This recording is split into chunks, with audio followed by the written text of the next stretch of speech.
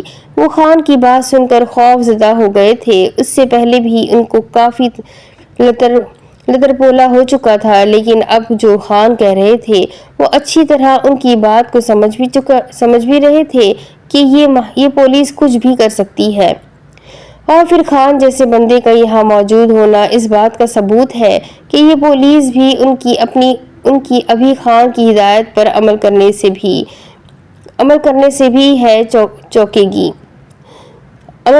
نہیں چوکے گی۔ تمہاری لاشیں اس لیے گھر والوں کو نہیں ملے گی کہ ان کو چیل کووں اور گدھوں کے کھانے کے لیے یہاں سے دور ایک ویرانے میں پھینک دیا جائے گا اور تب تک ان پر پہرا دیا جائے گا جب تک تمہاری ہڈیاں نظر نہ آنا شروع ہو جائے۔ ان میں سے تو ایک باقاعدہ رونے لگا تھا، لیکن سانول نے آگے بڑھ کر اس کے منہ پر تھپڑ مارا اور غصے سے بولا، اس کی بات پر کان مت دھرو، یہ تمہیں خوف زدہ کر رہا ہے، جھوٹ بول رہا ہے یہ شخص۔ وہ خان کے لیے اول فول بکنے لگا تو خان نے اپنی جیب سے موبائل نکال کر مکھن سلطان کا نمبر ڈائل کیا۔ دوسری طرف سے کچھ دیر بعد کال ریسیو کر لی گئی تھی تو خان بولے، شہید خان بول رہا ہوں مکھن سلطان۔ یہ سن کر ایک بار تو سانول کے بھی کان کھڑے ہو گئے تھے۔ وہ اپنے تینوں دوستوں کی طرف دیکھنے لگا تھا جو پہلے ہی خوف سے مرے ہوئے لگ رہے تھے۔ کیسے یاد کیا؟ دوسری جانب سے مکھن سلطان کا لہجہ بے زر سا تھا، لیکن خان بولے، مکھن سلطان میں چاہتا ہوں کہ تم شہر کے ایک تھانے میں گرفتار سلاخوں کے پیچھے اپنے ہونہار صاحبزادے سے بات کرو۔ یہ سن کر ایک بار تو مکھن سلطان کی بولتی بھی بند ہو گئی تھی۔ خان نے اسپیکر کھول کر موبائل سانول کی جانب کر دیا، لیکن وہ اس کو پکڑ نہ سکتا تھا۔ بولو سانول۔ لیکن سانول نے کوئی بھی بات کرنے سے انکار کرتے ہوئے منہ دوسری طرف کر لیا۔ سانول بولو سانول، کیا یہ خان جھوٹ بول رہا ہے؟ بولو سانول، تم کہاں ہو اس وقت؟ مکھن سلطان دوسری جانب سے چیخ رہا تھا، لیکن سانول کچھ نہ بولا۔ تو خان نے ایک سپاہی کو اشارہ کیا تو اس نے ایک لڑکے کو حوالہ سے باہر نکال کر خان کے سامنے کھڑا کر دیا۔ سکندر اور مراد پاس ہی کرسیوں پر بیٹھے یہ سب تماشا دیکھ رہے تھے۔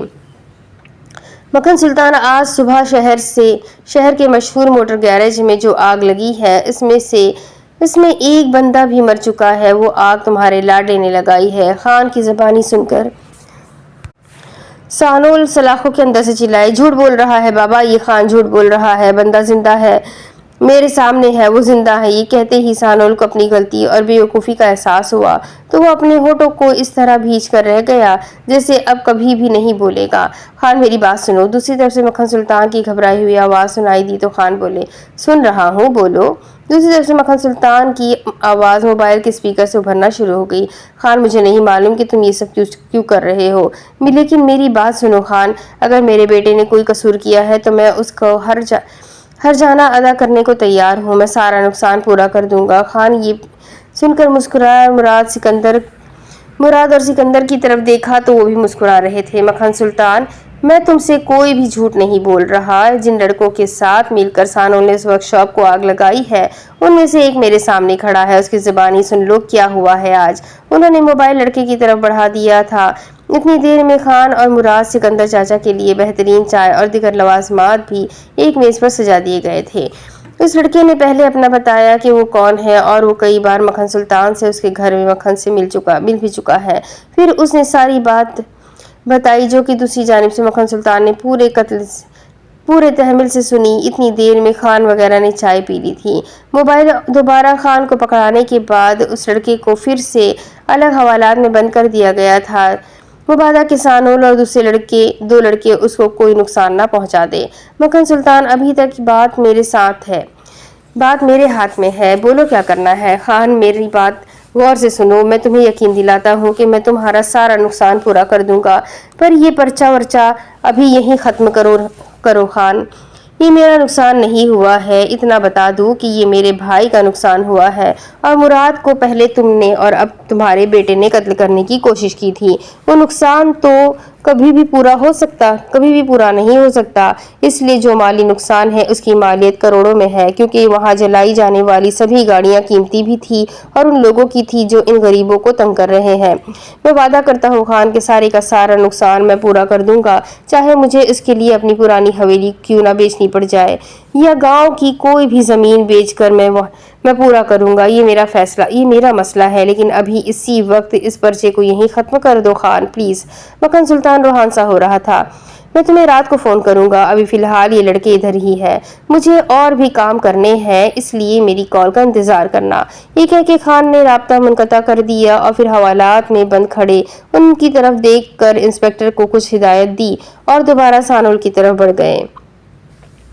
تمہاری بہن مراد کو پسند کرتی ہے، کوئی جرم تو نہیں ہے اگر ان دونوں کو اپنی پسند کی زندگی گزارنے کے لیے ان کا نکاح پڑھوا دیا جائے۔ یہ سن کر سانول غصے میں آگ بگولا ہو گیا تھا، وہ سلاخوں کو زور زور سے ہلانے لگا تھا۔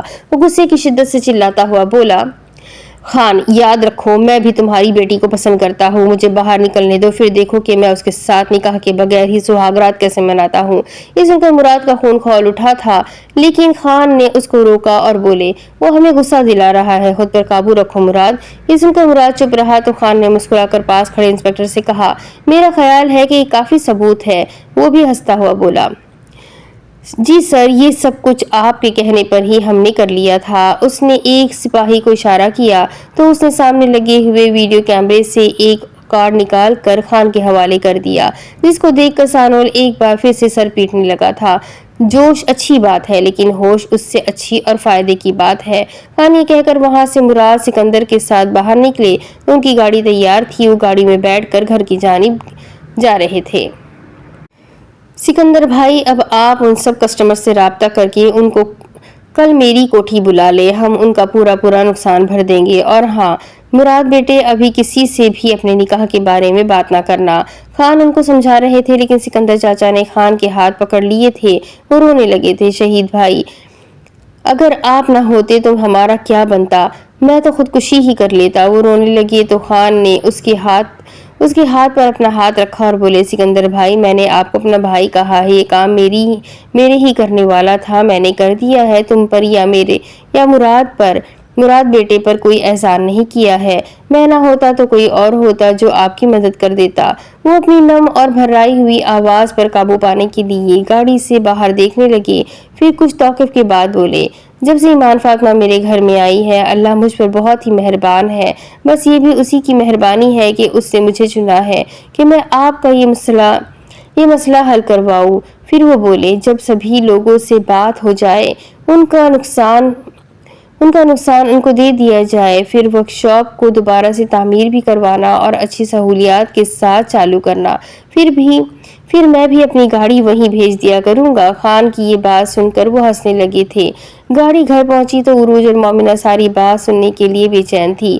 ایمان فاطمہ نے سلونی اور جاسم کے لیے کھانا باہر سے منگوا کر ان کی اچھے سے خدمت کی تھی، وہ اپنے گھر چلے گئے تھے۔ اب ان سبھی خواتین کو ساری بات بتائی گئی تو چاچی عروج نے رو رو کر خان کے لیے دعائیں کرنا شروع کر دی تھی۔ وہ بھی رو رہے تھے، لیکن عروج کے الفاظ اور لہجے میں جو التجائیں تھی، وہ سبھی جانتے تھے کہ ایک مسلمان ہونے کے ناطے اللہ کریم ان التجاؤں اور واسطوں کو کبھی بھی رد نہیں کرتا ہے۔ خان بھی اللہ کا شکر ادا کرنے کے لیے اندر کی جانب بڑھ گئے تھے، جہاں انہوں نے وضو کرنے کے بعد مصلے پر کھڑے ہو کر اللہ کی بارگاہ میں آنسو بہانا شروع کر دیے تھے کہ اللہ کریم نے ان کو اس کام کے لیے پسند کر کے چنا ہے کہ وہ ان دعاؤں کے حقدار بن رہے ہیں۔ اب اس کے آگے کی کہانی میں آپ کو اگلی قسط میں سناتی ہوں کہ آگے اور کیا باقی ہے، یہ جاننے کے لیے میرے ساتھ بنے رہیں۔ اگلی قسط میں پھر ملیں گے، تب تک کے لیے چینل کو سبسکرائب ضرور کر لیں، ویڈیو کو لائک کر دیں، کمنٹ کر کے ضرور بتائیں کہ آپ کو ناول کیسی لگی ہے اور اپنے کانٹیکٹس میں شیئر بھی ضرور کر دیں۔ تو ملتے ہیں اگلی ویڈیو میں، تب تک کے لیے اپنا خوب سارا خیال رکھیں، مجھے بھی دعاؤں میں یاد رکھیں۔ اللہ حافظ۔